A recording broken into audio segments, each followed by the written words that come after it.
Nagsalita na ang aktres na si Rufa May Quinto patungkol sa pagpanaw ng kanyang asawa na si Trevor Magallanes.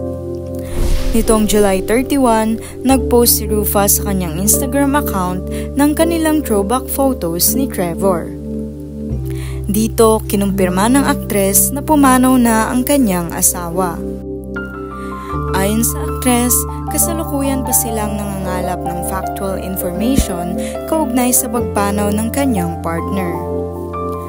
We are still gathering factual information about his death.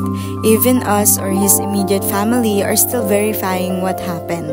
Pahayag niya. Kasabay nito, nakiusap din si Rufa sa mga netizens na tigilan ang pagpapakalat ng fake news. We kindly ask his friends or anyone to stop spreading fake news or mere speculations about his death. Saad niya.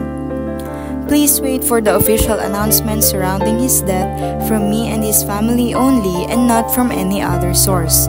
Dagdag pa nito. Maliban dito, hiniling din ni Rufa sa mga netizens na bigyan sila ng time upang mag-grieve. I'm deeply saddened by this development. Hope you give us time to mourn his loss, especially my daughter. Just pray for us that we will get through this by the help of God. Please give us respect and pray for us in this time of trial. Wika niya. Samantala, nag-alay naman ng tribute si Rufa para sa kanyang yumaong asawa. Hanggang sa huli, hanggang sa muli, mahal kita Trev, mensahe niya. Matatandaan na ikinasal si Rufa kay Trevor noong taong 2016.